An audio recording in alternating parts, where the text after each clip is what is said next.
Good morning and welcome to the first day of December financial accounting for the fall 2022 semester. We are very close to the end of the semester.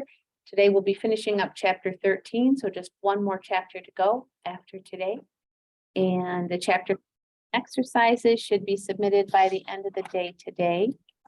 The chapter 13 problem then will be due on Tuesday. Next week, we'll be covering chapter 14. And that will finish up the financial accounting portion of the class. So you can see all the remaining due dates. I'll include all of those in the announcement as well, so you can kind of tick them off and see how close you're getting. Just a reminder that next Tuesday, although it is officially a class day, we won't be having class on campus. I will be on Zoom to have a review session. We will likely talk about the practice set for exam 5 and anything else that anyone wants to talk about who comes to that session. If we have a review session, of course, it will be recorded and I'll post the link in the class as I have for all of the other review sessions in this semester. Any questions before we move ahead with chapter 13?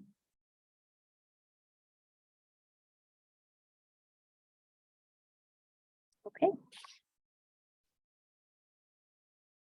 So just to recap what we did on Tuesday, we talked about what the cash flow statement is, why we need to have one, because we use accrual accounting. And so the income statement includes our accrual-based income, but it doesn't show anything about the actual cash associated with those revenues and expenses. It also doesn't show some of the transactions that affect our cash that are investing and financing related if they're not operating activities. We talked about a number of different types of transactions and where they would appear on the cash flow statement. We looked at the structure of the cash flow statement. And I told you that in exercise 10 today, we will actually do a full cash flow statement. But what we've been looking at so far is just kind of piecemeal. Here's the different sections of the cash flow statement. We did 2 examples of the operating section of the cash flow statement, which is the most involved. It usually takes up about half of the entire statement. It includes, because we're using the indirect method, we start with our net income or net loss from the income statement. Then we have a series of adjustments. Remember, in Brightspace, in the chapter 13 reference materials folder, there's a whole page of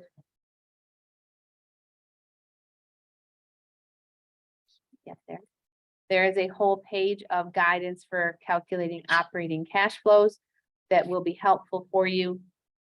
I would encourage you to bookmark that. If you haven't noticed, there is a little icon here to bookmark something in Brightspace. And so I can bookmark that. And then under the table of contents, there is actually a whole section right near the top for those things that have been bookmarked. So you can bookmark things temporarily. You can remove the bookmark if you're not working on that chapter anymore. And so I would encourage you to take advantage of that if that helps you to more easily navigate to the information that you need.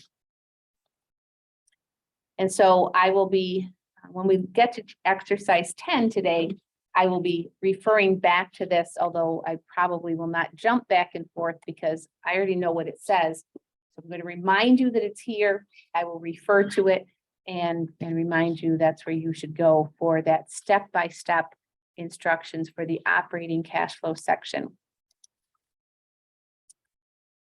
So we know that, again, there's a series of adjustments to that net income to reconcile that net income with our cash flows related to operating activities. There are a couple different types of adjustments that might come from the income statement, including non-cash expenses and gains and losses related to financing and investing activities. And then we go to the balance sheet and we look for changes in the current assets and current liabilities, also known as the operating accounts. And we take those into account. How did those changes in those operating accounts affect our cash flows? Because we had a little bit more time at the end of class, we then started talking about the investing and financing sections, which for both of those sections, we use what I would call the direct approach. So it actually says, here's the money that we spent, here's the money that we brought, or the cash that we spent, here's the cash that we brought in related to these various activities. The investing section is what we were looking at. And we know that investing activities include buying and selling of plant assets or fixed assets, property, plant, and equipment, as well as buying and selling of financial assets like stocks, bonds, other investments, not our own stock, but we may buy the stock in, might buy stock in another company or invest in bonds of another company or government issued bonds. So where we're going to pick up today is with exercise 6, and this is related, this exercise is related to land transactions. And so you can see just kind of a snippet there of our land account. And our job is to indicate how these would show up on the cash flow statement.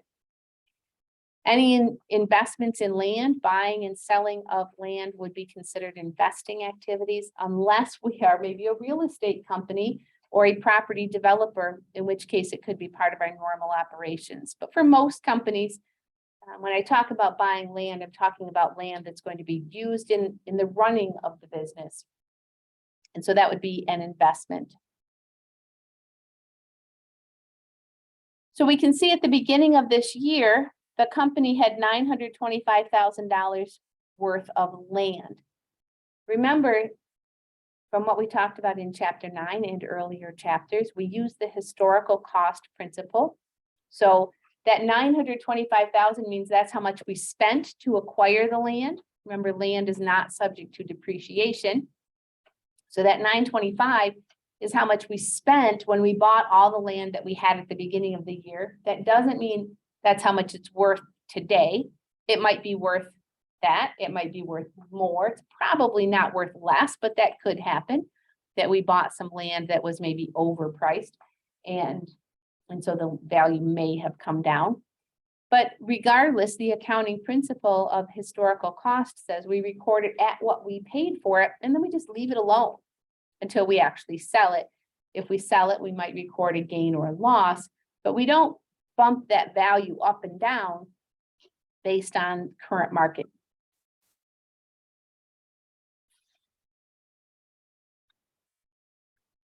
So at the beginning of the year, we had $925,000 worth of land. And on March 12th, we bought some additional land. We added $142,400 worth of land to that account. And you can see under item, it says we purchased that for cash. We used cash to buy that land. So as we already discussed, buying and selling land would be an investing activity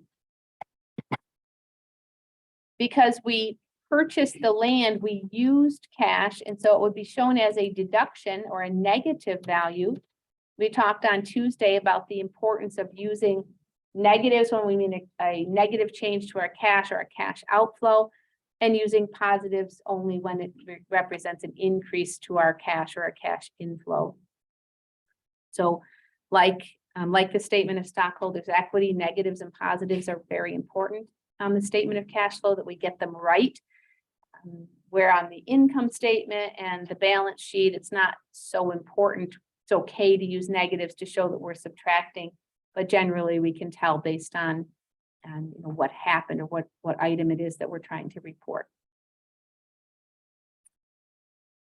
On October 4th, then, we sold some of the land that we had, and you can see that we credited the account for $89,400, but that means that's how much we paid for that land originally. Under item, it tells us that we sold it for $102,700. And so in the investing section, we would show an increase to our cash based on how much we received from the sale, $102,700. But again, as I explained on Tuesday, and as we saw in the operating cash flow guidance page in the reference materials, that gain would need to be addressed in the operating section. So in the operating section, now let me step back for 2 seconds. So why is there a gain at all? Because we only paid about 90,000 for the land, but we sold it for more than that. We've been carrying it on our books, as I already reviewed. We're carrying that on our books at what we paid for it. And when we sell it for more than that, we record a gain. That gain shows up on the income statement. It increases our net income for that period, but it's not an operating activity.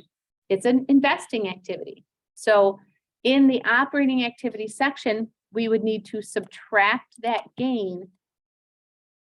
And how much was the gain? I need to do a little bit of math here.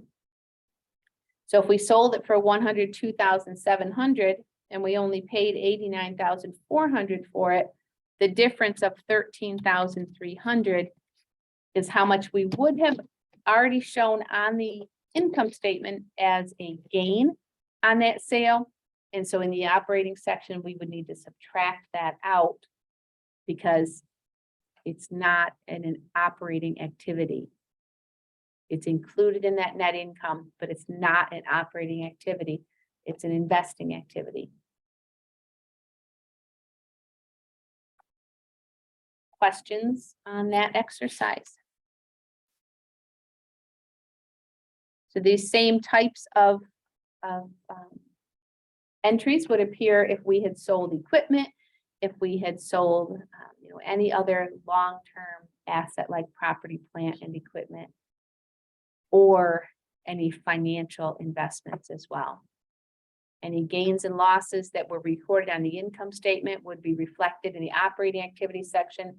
The actual cash flows are reflected in the investing activities. If there aren't any questions, we'll keep going.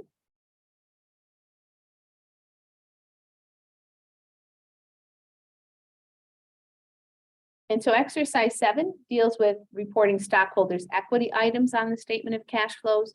As we said on Tuesday, any transactions related to our own stock, whether we're issuing new stock, buying that stock back as treasury stock, paying dividends to our stockholders, any cash dividends, I should specify. Any of those type of transactions are going to be considered financing transactions. Other financing transactions will include borrowing money by issuing bonds, by taking out mortgages. Mortgages might be a little iffy because it may be that there are no cash change hands if we issue a mortgage to buy a building, for example. We talked about that a little bit on Tuesday, that we need to disclose that it is an it is an investing and financing transaction. It needs to be disclosed somewhere. And even though it wasn't cash related, because it is related to investing and financing, most companies will include it as a separate schedule at the bottom of their cash flow statement.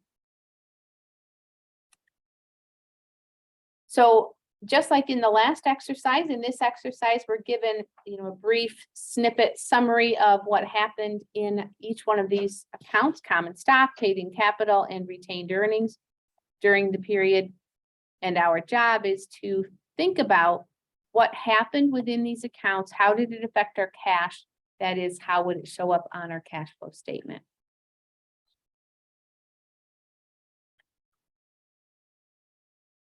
Okay, it says there were no unpaid dividends at either the beginning or the end of the year. In other words, they hadn't declared any dividends that had not been paid out. So we didn't have any dividends payable. Obviously, that would impact our cash if we declared a dividend but hadn't yet paid it. So the first thing that we're asked to look at is the sale of common stock. And we have to make this a little bit smaller, unfortunately. Hopefully it's still big enough to read. So at the beginning of the year, we had $4.8 million in common stock that represents the par value of $40 per share times the number of shares that we have issued. We also had in the paid-in capital in excess of par $360,000.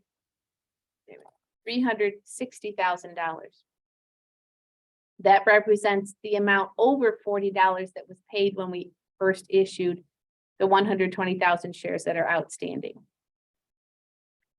On April 2nd, then we sold 30,000 additional shares. And so we added the $40 per share for those additional shares, the par value, we added to the common stock account. And at the same time, we added another $720,000 to the additional paid-in capital account. So how much did we sell those shares for in total? The 1,200,000 plus 720,000. So the amount, the total transaction was $1,920,000. We were selling our own common stock, and so that we know is a financing activity. And because we sold it for cash, we would show that as a positive cash inflow or an increase to our cash, a source of cash. Everybody okay with that so far?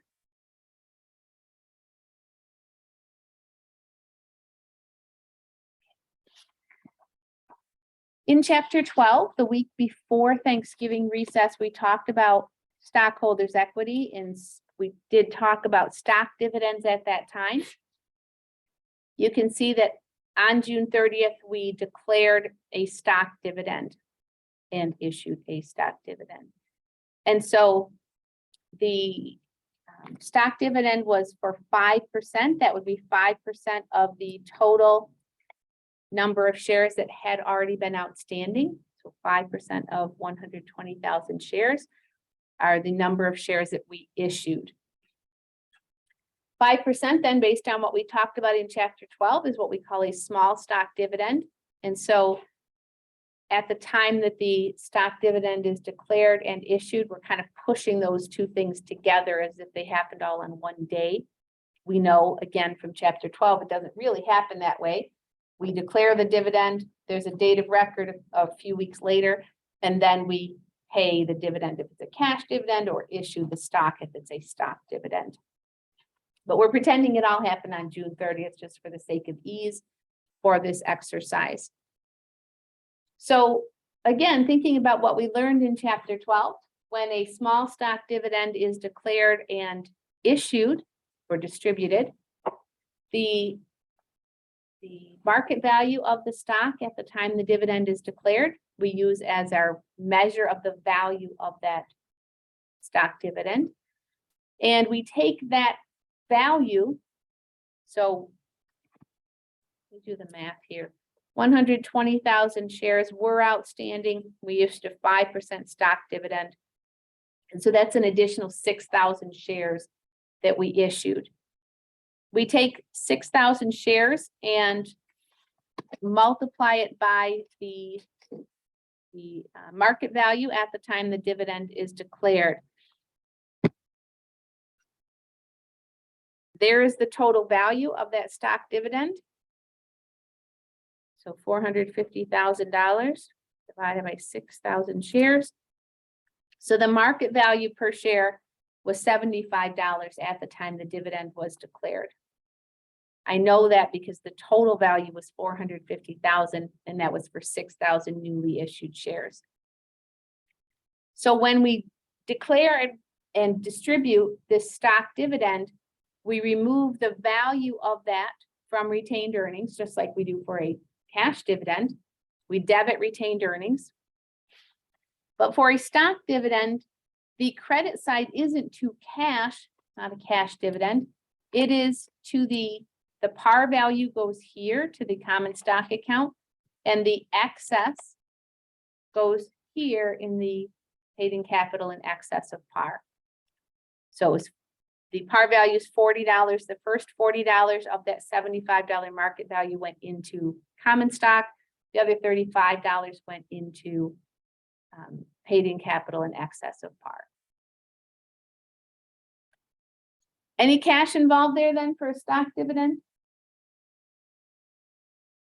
No, no cash involved.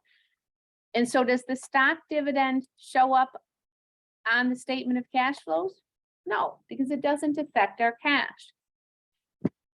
And it says if an amount is not reported on the statement of cash flows, enter 0 in the amount column. And I'm putting not applicable in the added or deducted column. The stock dividend does not appear on the cash flow statement because it didn't affect our cash. All we did was reclassify some value out of retained earnings into the contributed capital accounts. But now let's look at the cash dividend. We can see here on December 30th that we declared a cash dividend. Now again, they are kind of conflating some dates here. We're assuming because it tells us that there were no dividends outstanding at the beginning or the end of the year. So it's a little bit misleading in that it shows the cash dividend on December 30th as if it had already been paid out, we are told. We know that the dividend becomes a legal liability of the company on the day the dividend is declared, and then it actually wouldn't be paid for, at least a few weeks after that. But we're pretending that it was all paid in the same year that it was declared. And so that cash dividend is part of the financing activities of the company. If we used cash to pay that cash dividend, it would be a deduction, and the dollar amount showing right here. Whoops, sorry, there we go. The dollar amount of that cash dividend was $315,000. And so those are some of the types of transactions that you would expect to see in the financing activity section of the cash flow statement. These are the only other activity that we might see there.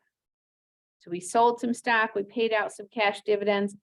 We could also see a use of cash, a deduction, if we bought back some of our own treasury stock. So we could have used cash to buy back treasury stock. That did not happen in this exercise, but that's something you could see on a regular cash flow statement.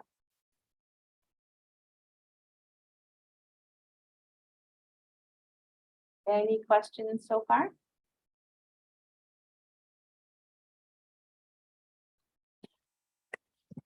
All right, we'll keep going. So we know that within the financing section, we could see those stock transactions that we just went over. We could also see some borrowing, some debt-related transactions. Financing for a corporation involves both selling their own stock and borrowing money generally through the issuance of bonds, most frequently through the issuance of bonds. And so in this exercise, we're going to be looking at that situation. We're selling bonds, and these are transactions that we might see in the financing section of the cash flow statement. So the first, I think I can make that a little bigger. Go ahead and put it in there. Great. So the first transaction that we're asked to report, how would this affect the cash flow statement, is the retirement of bonds. So what do we see related to the retirement of bonds? Under the bond payable section, we debited on January 2nd, we debited $150,000. But at the same time, we credited the discount account for $12,000. So this is a bit of a review from chapter 11. The carrying value of those bonds. Oops, carrying value would be the face value, which was the $150,000 that we removed from the bonds payable, minus the discount. If it had been a premium, we would add the premium on top of the face value, but because these bonds were issued at a discount, the face value is less than, the carrying value is less than the face value. And so at the time that these bonds were retired, we removed them from the balance sheet at their carrying value of $138,000.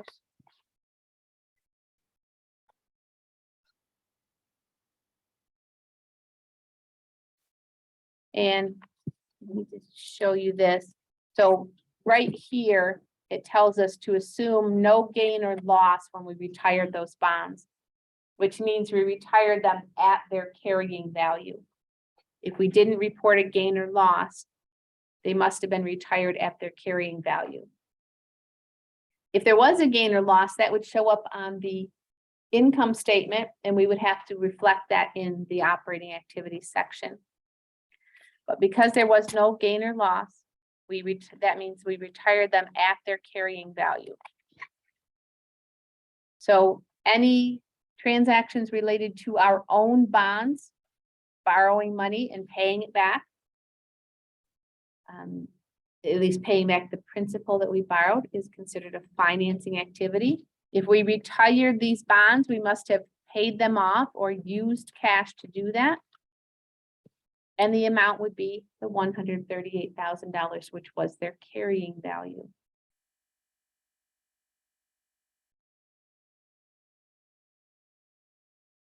Any questions on that?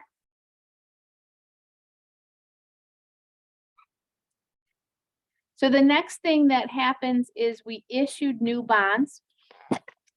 And right here on June 30th, we issued bonds that had a face value of $450,000. But, whoops, right here, we can see that those bonds were issued at a discount. And the discount on those bonds was $30,000. Again, review from chapter 11. The face value minus the discount would be the amount at which they were sold. So $450,000 minus $30,000, those bonds would have been sold for $420,000.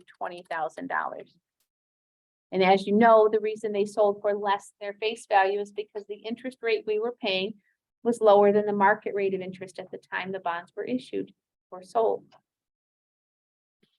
But issuing bonds is a financing activity, and when we issued them, we are borrowing money. It's a cash inflow. We received $420,000 for the sale of those bonds.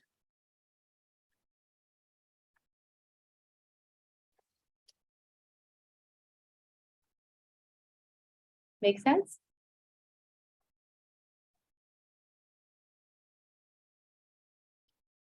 The last thing that happened is on December 31st, we made an interest payment. How do I know that? Well, because we issued the bonds on June 30th, and then right here on December 31st, we amortized a piece of that discount. So remember, amortization is a non-cash expense.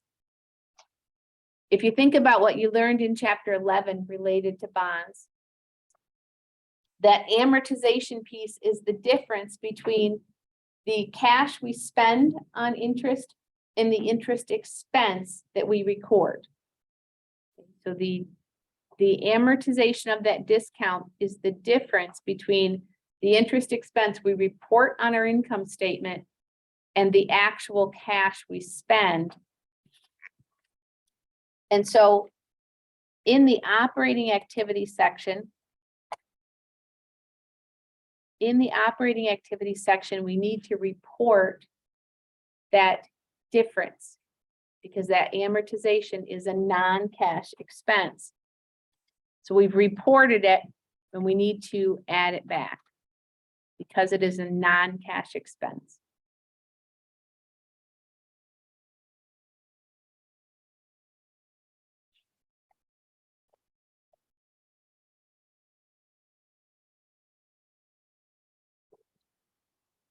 So transactions related to our own borrowing, it doesn't have to be bonds. It could just be notes or some other type of short-term borrowing that affected our cash.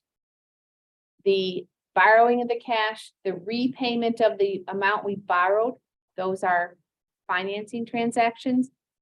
Any interest expense we report is already included on the income statement, and it is therefore affecting the operating activity section. The payment of interest is assumed to be, an ongoing operating expense as opposed to a financing activity.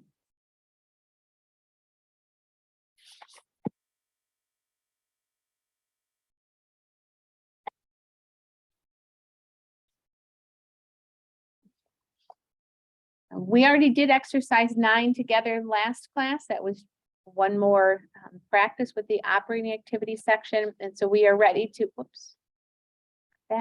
we are ready to move on to exercise 10.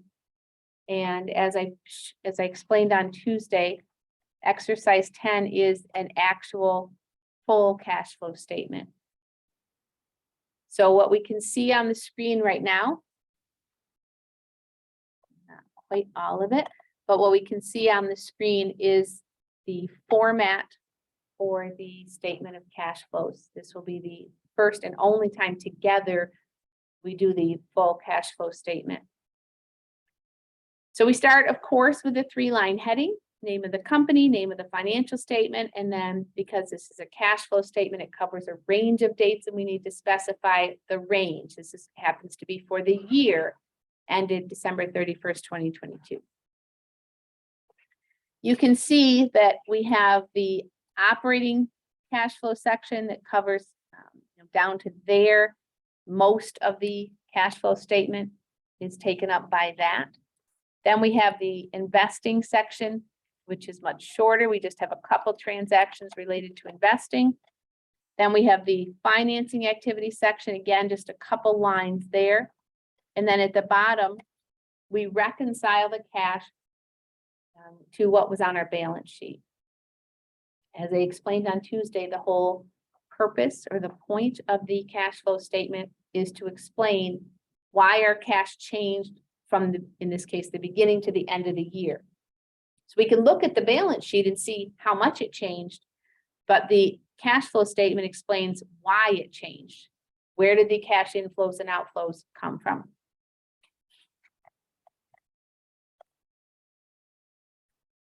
You can see that we are given the company's balance sheet. It says comparative balance sheet. Just a reminder, what that means is you're giving 2 or more years of data side by side so that you can compare. GAAP requires that we prepare comparative balance sheets, that we provide at least 2 years worth of data on our balance sheet and income statement, all of our financial statements. We're also given some additional information here that some may have come from the income statement or from other information in our records.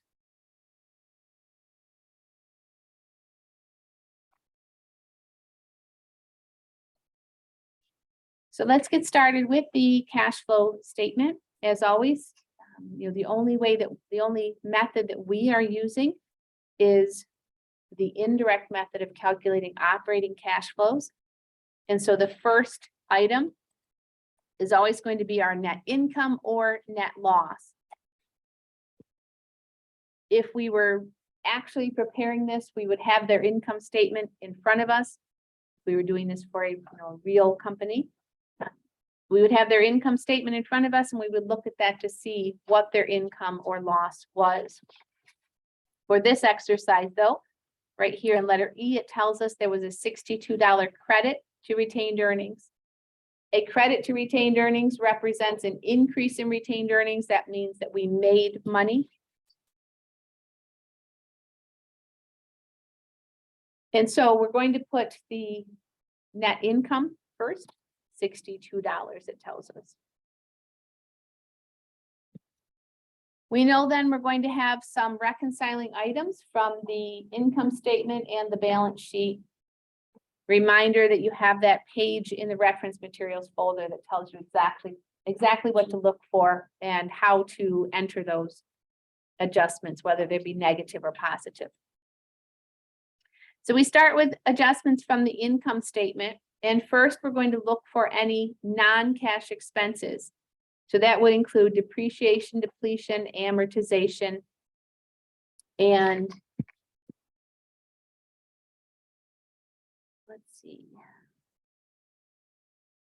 It doesn't tell us in these additional information here how much the depreciation was, so we're going to have to figure that out. It does tell us that there were no disposals of equipment during the year. And so as we go up here and look at the accumulated depreciation account, it started the year at $42 and ended the year at $68. It increased by $26. And we know that there were no disposals of equipment, so no accumulated depreciation was taken from that account.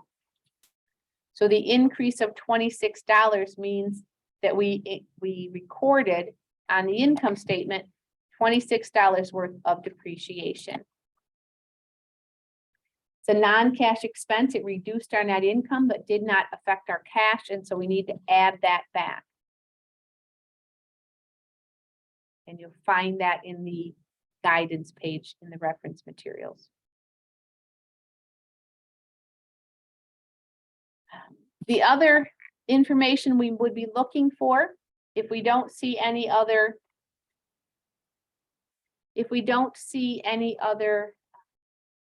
non-cash expenses on the income statement, the other piece that we would be looking for is gains and losses. Gains and losses on the disposal of equipment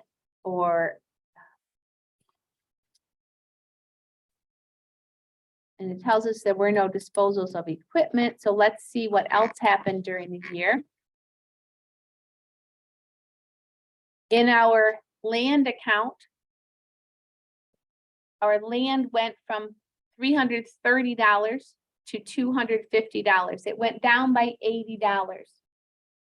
And as we already reviewed in that very first exercise we did today, exercise 6, the $80 that came out of that land account represents the amount that we paid for that land when we first bought it. We had recorded it at cost, at what we paid for it.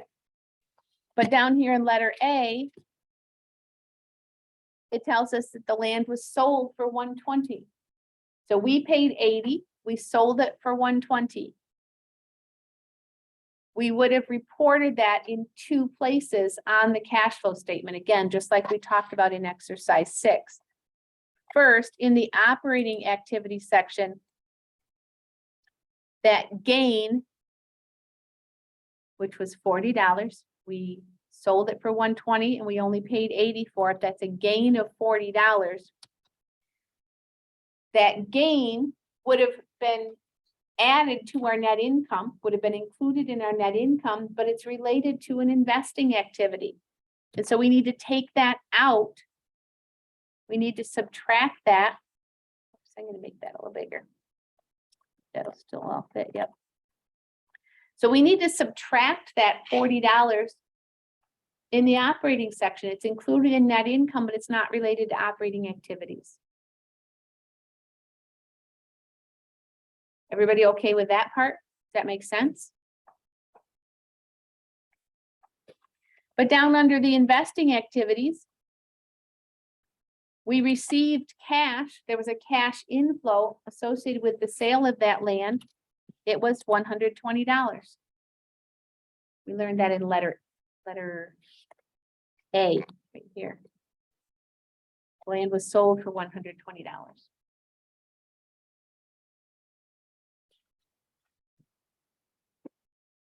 So those are the first types of adjustments. Non-cash expenses and gains or losses related to investing and financing activities. Once we've handled all of those, we look to the balance sheet and we're going to look at the current operating accounts.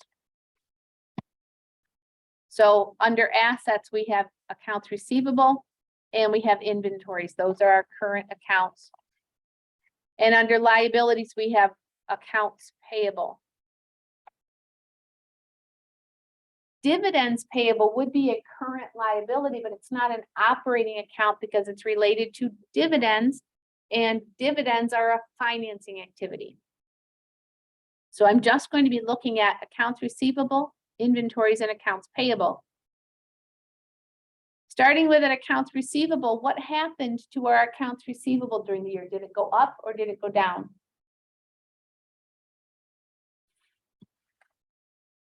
It went up. It went from 49 to 55. There was an increase in our accounts receivable.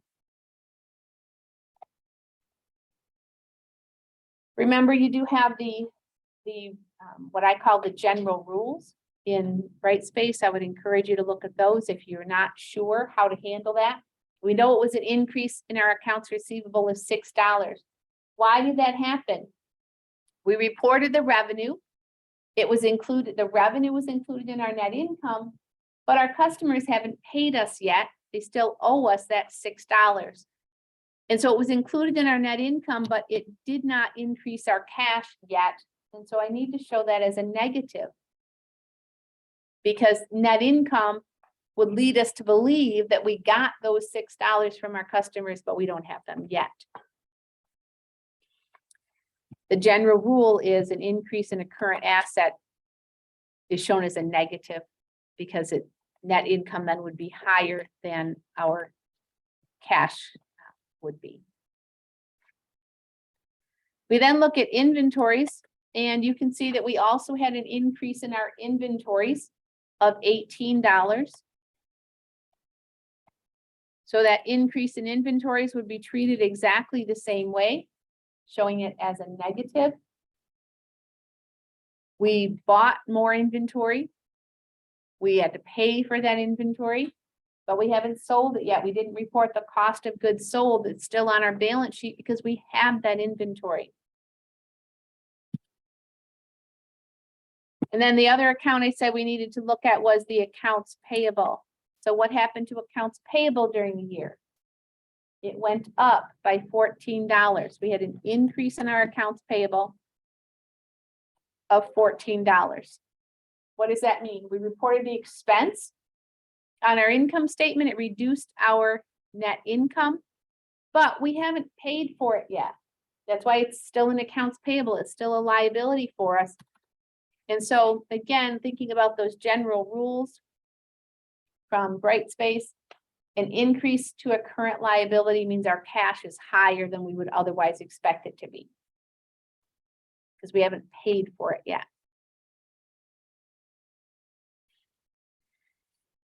So we pointed out on Tuesday that the starting point, our point estimate, is net income or net loss, because that could be a net loss, that could be a negative number there. And as you can see, some of these adjusting items, reconciling items, are also negative. So the net cash flows from operating activities could be a negative number. It's one reason it's important for us to use negatives and positives properly or correctly here, so that we can just add down that column. 62 plus 26 minus 40 minus 6 minus 18 plus 14 gives us a net total of $38. So that because it's positive, it would be cash flows from operating activities. If that was a negative, it does give us the option of saying that it's cash flows used for operating activities. We would have chosen that if that total was negative. Certainly that total could be negative. Not ideal, it's not what you want, but it could happen. Okay. In this case, it is positive, but it is less than our net income. So the cash flow yield that I mentioned on Tuesday would be less than 1. Again, not ideal, not what you want. And I think that's our question down here. Letter B, was Olson Jones net cash flows from operating activities more or less than net income? It was less.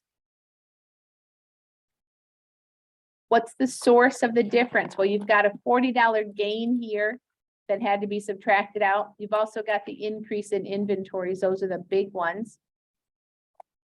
So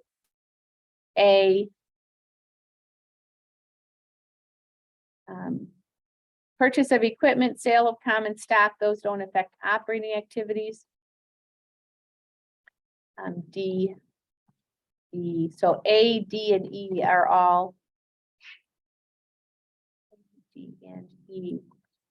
all the sources of the difference between the $62 income and the $38 operating cash flows. Again, as I told you on Tuesday, that $38 operating cash flow is the single most important number on this entire cash flow statement. Because that gives us some information about how the company's doing in the normal running of its business to say, is it sustainable? We can't borrow our way to prosperity as a company. And so as we do some ratios, thinking about how do we analyze or how do we use this information, that number is going to be the single most important number on the operating, on the cash flow statement. But let's go back and finish up the rest. As I said, that operating cash section takes up about half of any cash flow statement. Get more going on there than in any other section. This is the day-to-day running of the business, and that's the most important part. Any questions on what we just did there? Okay. So what's the other investing activity? We sold the land, and the other thing that happened is we bought some equipment. So let's go to the equipment account and see what happened in the equipment account. We know we didn't sell any equipment, but it tells us in B that we did buy equipment and we paid cash for it. So our equipment account went up from $175 to $205. It went up by $30. And so in the investing section, cash paid for purchase of equipment, it's a use of cash. We're going to show that as a negative.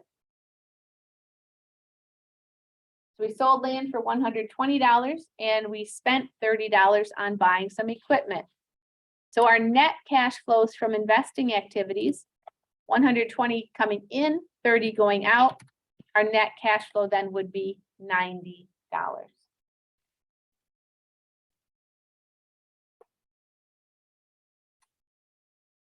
And the last section then is the financing activities section.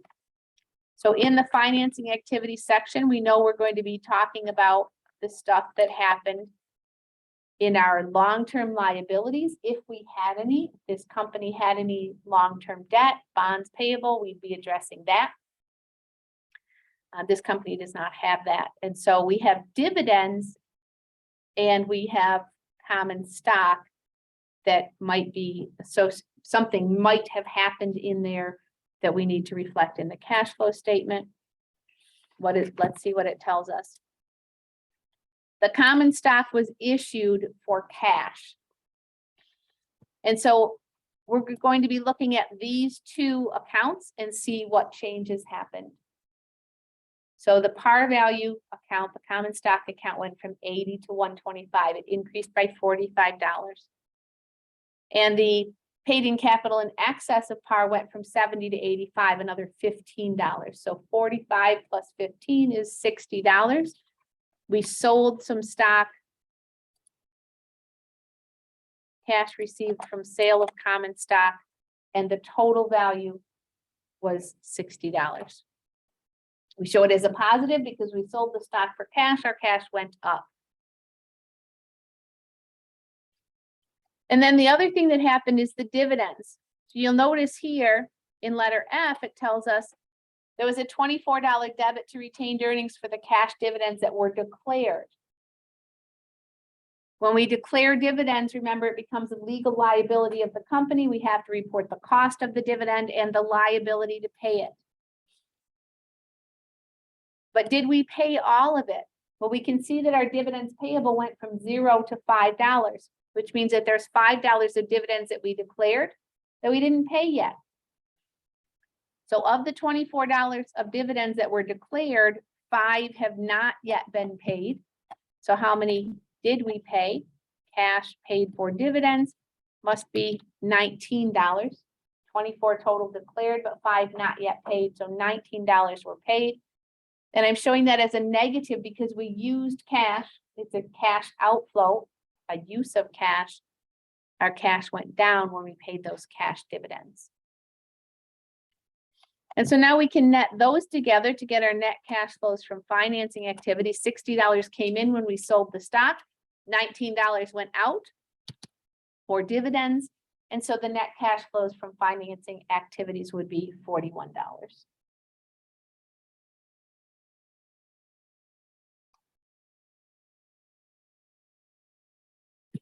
Next step then is to summarize our total change in cash. And so what we are adding together is the cash flows from operating activities of $38, plus the cash flows from investing activities, $90, plus the cash flows from financing activities, $41. And so the total change in our cash, adding those three numbers together, $169. Now, I already told you that the net cash flows from operating activities might be negative. If you think about investing and financing, the types of transactions that are showing there, any of those, either of those could be negative. They could both be negative. And so if investing, financing, and operating activities could all have a negative net cash flow or cash outflow, then we know that when we add these three numbers together, whatever they might be, we could end up with a negative number here also, which would be a decrease in our cash, right? So any one or all three of those numbers could be negative. And so obviously the total could also be negative. And that would mean a decrease in our cash. As I told you on Tuesday, if you are a person who likes the balance sheet because you get to the end and you can see that it balances, you'll like the cash flow statement for that same reason. Because at the end, we have a way of checking ourselves. We look at the balance sheet and say, okay, have we explained why our cash changed? So let's go to the balance sheet. The one account that we haven't looked at, you look at these, we've reviewed each one of these accounts and why it changed. Accounts receivable, inventories, land, equipment, depreciation, accounts payable, dividends payable, common stock, paid in capital. The one thing we didn't look at was retained earnings. We didn't have to because it gave us the information. It told us how much went in because of our net income, and it told us how much came out. So we didn't have to look at retained earnings. We really did take into account the changes there. The one account we haven't looked at yet is the cash account. And so at the beginning of the year, the end of last year, the beginning of this year, our cash account had $14 in it. So if we had $14 in our cash account and we added $169 to it, we should have ended the year with $183. We started the year with $14. We increased our cash by $169. At the end of the year, we should have $183. And we go to the cash flow statement right here and we can see, yes, we do have $183. And that's how we know we were successful. The cash flow statement did what it's supposed to do, which is it explained completely why our cash went from $14 to $183.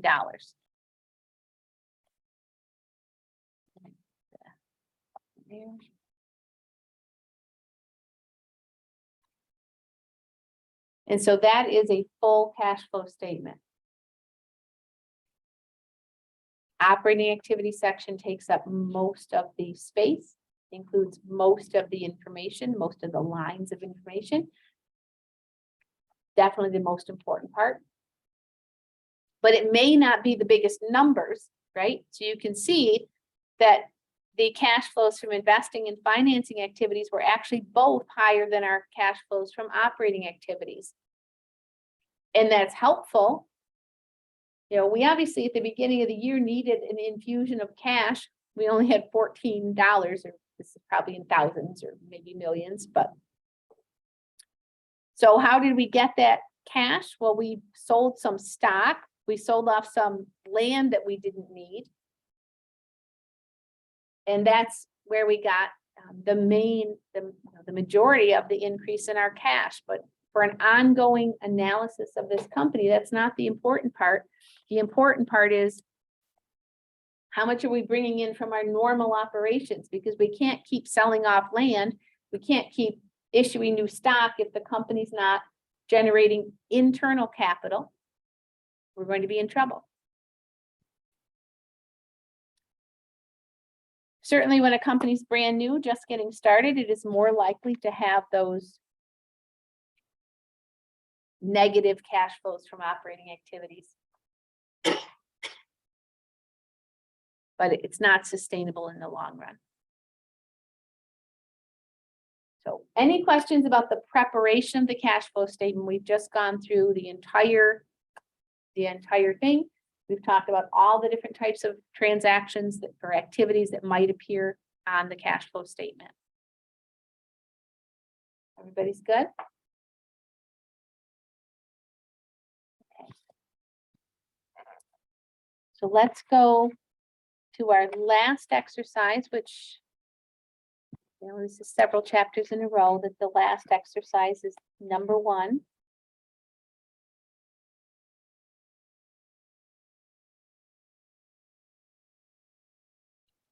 And just like the last several chapters, the last thing that we're going to talk about is, well, how do we use this information to make a decision about the company?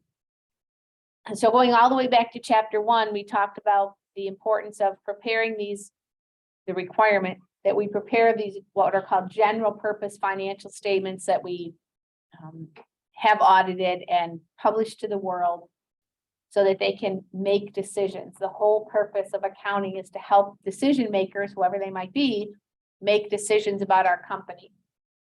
And so for the last several chapters, the last thing we talk about in each chapter is, well, how do we use this information to make decisions?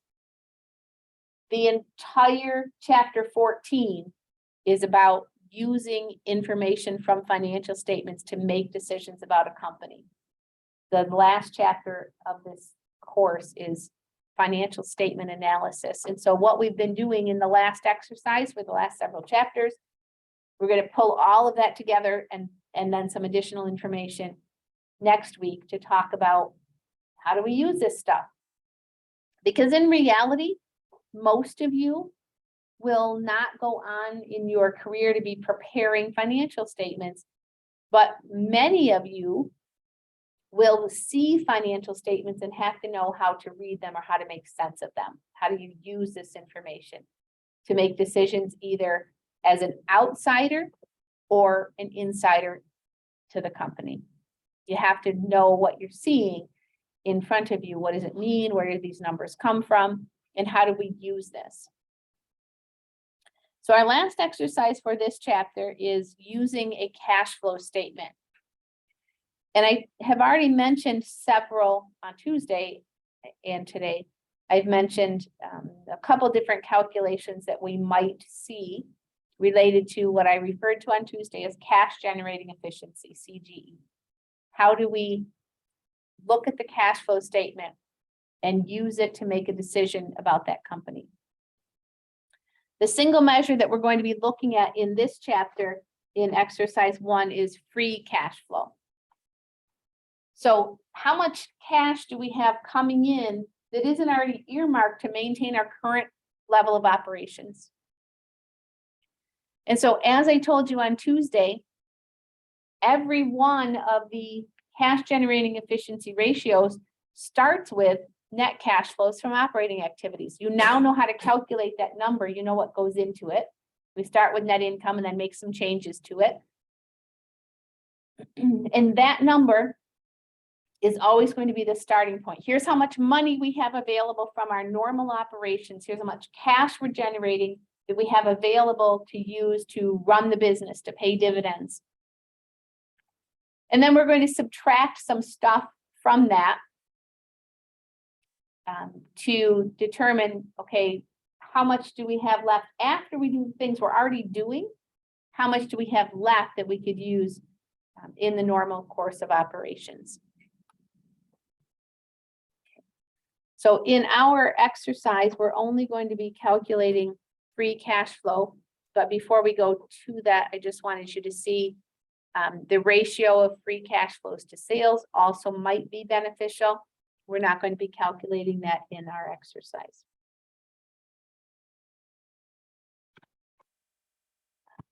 Whoops. Yeah, we don't need to talk about those examples because we're going to go to our own exercise. Exercise 1 and calculate the free cash flow. Dillon Incorporated reported the following on the company's statement of cash flows in 2022 and 2021. So we have our net cash flows from operating, investing, and financing activities. We know that the starting point for our free cash flow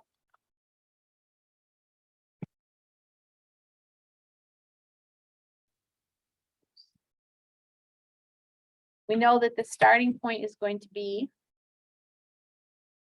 the cash flows from operating activities. And then we're going to subtract from that how much we spent on capital expenditures.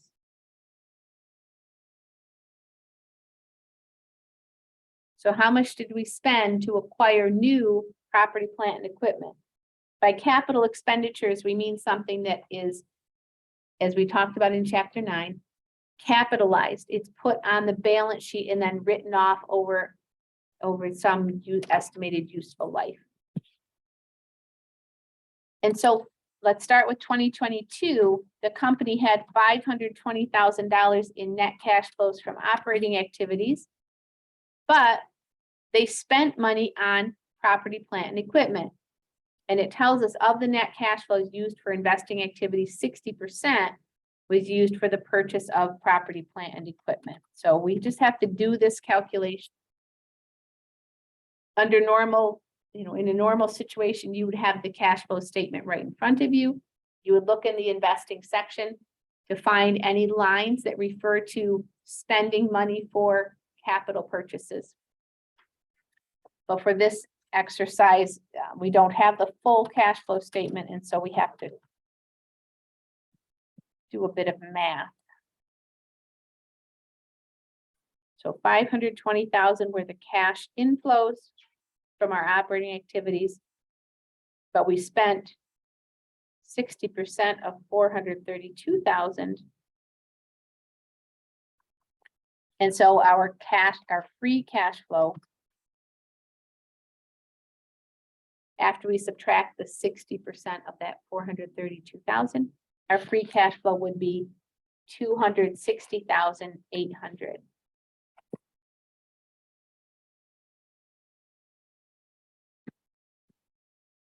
So we now have that money available to maybe increase our level of investment in the company, maybe to pay out as dividends. Go ahead and do the calculation for 2021.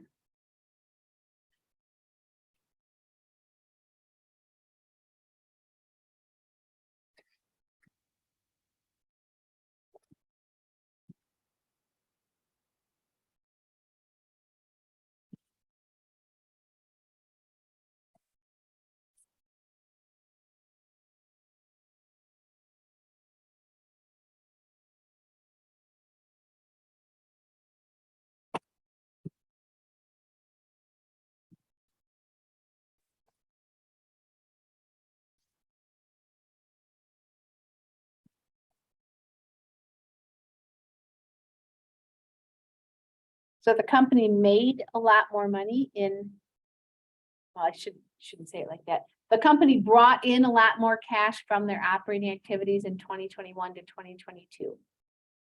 I should not have said they made more money because I don't know what their income was. I don't have information about their income statement here, but they brought in more cash from their operating activities in 2022, which is generally a very good thing. But they also stepped up their investing. They spent an additional $38,000 on investing activities. Now, we do like to see negative numbers in that investing activity section. It means the company is investing in their future. So that's a good thing. It's also okay to see negative numbers in the financing activity section, because that might mean that they're paying off debt or paying dividends to their shareholders. Has Dillon's free cash flow improved or declined from 2021 to 2022? The number went up. Is that a good thing when we talk about free cash flow? Yes. It means that they have more available that they can use either to increase their level of investment in the company or to increase the dividends that they're paying. Maybe they're not paying any dividends at all. Maybe having additional free cash flow can help them to be able to pay dividends if they wish.